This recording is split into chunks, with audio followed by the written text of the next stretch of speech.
చాలామందికి గుర్తుండే ఉంటుంది. 2016 జనవరి చివరిలో కాపుల ఉద్యమం తారస్థాయికి చేరింది. ముద్రగడ సారథ్యంలో తునిలో జరిగిన ఉద్యమం రణరంగంగా మారింది. దాని అంతటికి కారణం రాయలసీమ నుంచి వచ్చిన రౌడీలే. పులివెందుల వాళ్లే బీభత్సం చేశారు.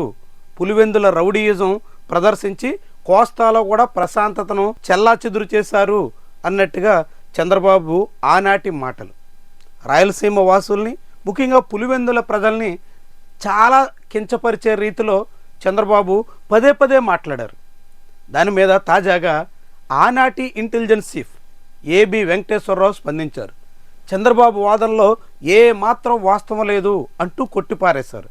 రాయలసీమ నుంచి కొంతమంది బలిజలు వచ్చి తుని సభలో పాల్గొన్న మాట వాస్తవమే, కానీ అక్కడ జరిగిన విధ్వంసానికి, రత్నాచల్ ఎక్స్ప్రెస్ మీద దాడికి రాయలసీమ వాసులే కారణం అంటూ చంద్రబాబు చేసిన ప్రచారంలో ఏమాత్రం వాస్తవం లేదు అంటూ తేల్చేశారు.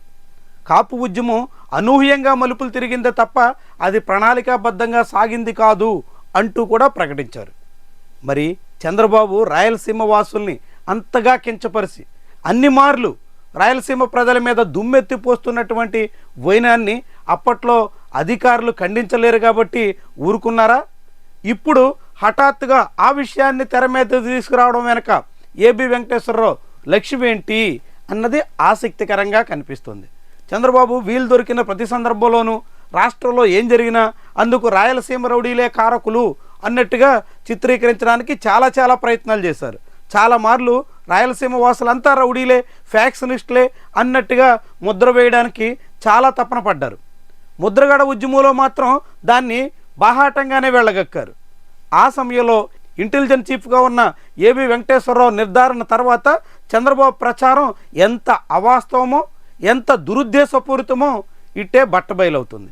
అదే సమయంలో ముద్రగడ పద్మనాభం ఉద్యమం విషయంలో పోలీసుల పాత్ర మీద కూడా ఏబి వెంకటేశ్వరరావు చాలా ఆసక్తికర కామెంట్ చేశారు.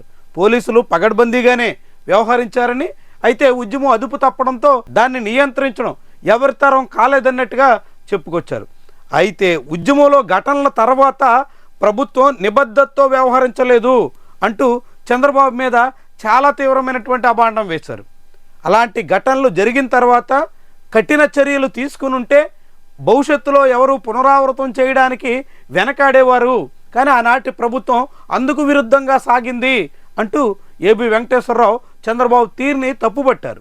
మొత్తంగా చంద్రబాబు రాయలసీమ వాసుల మీద, కాపు ఉద్యమం మీద మోపినటువంటి నిందలన్నీ అవాస్తవాలని ఆనాటి ఇంటెలిజెన్స్ చీఫ్ చంద్రబాబుకి సమాచారం ఇచ్చిన అధికారే తప్పుపట్టగా చంద్రబాబు తీరే సజావుగా లేదు అంటూ ఇప్పుడు నిందలు మోపినటువంటి వైనం చాలా ఆసక్తికరంగా కనిపిస్తుంది. ఆనాడు ముద్రగడ ఉద్యమాన్ని నీరుగార్చేసేదానికి చంద్రబాబు ప్రభుత్వం తీవ్రంగా శ్రమించింది, వివిధ రూపాల్లో ప్రయత్నించింది. ముద్రగడ ఇంటి మీద నేరుగా బుల్డోజర్లని పంపి గోడలు కూల్చేసేటంత వరకు కూడా వెళ్ళింది. ఇలాంటి అనేక రకాల ప్రయత్నాలకి పూనుకున్న తర్వాత చివరికి ఆ ఉద్యమం క్రమంగా పక్కదారి పట్టింది. ముద్రగడ ఇక ఆ తర్వాత అదే రీతిలో ఉద్యమం చేయగలిగేటువంటి శక్తి కూడా లేదు. ప్రస్తుతం ఆయన అనారోగ్యం బారితో ఉన్నారు.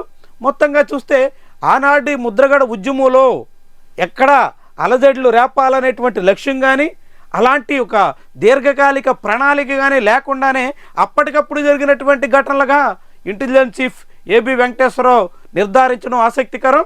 అదే సమయంలో రత్నాచలం మీద దాడి, అక్కడ జరిగినటువంటి పోలీస్ స్టేషన్ మీద దాడి, ఇవన్నీ కూడా గోదావరి జిల్లాకు చెందినటువంటి వాళ్ళు చేసిన వ్యవహారమే అంటూ చెప్పినటువంటి విషయం కూడా ముఖ్యమైనటువంటి విషయాలుగా మనం గమనించాలి.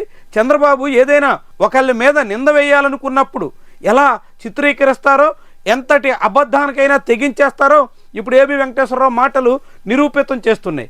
రాయలసీమ వాసుల్ని, ముఖ్యంగా వైఎస్ జగన్మోహన్ రెడ్డికి అండగా ఉంటున్నటువంటి వాళ్ళని నిందించే ప్రయత్నంతో మొత్తం ఒక ప్రాంతాన్నే కించపరచడానికి కూడా చంద్రబాబు వెనుకాడరు అనే దానికి ఇదొక సాక్ష్యంగా మనం చూడాల్సి ఉంటుంది.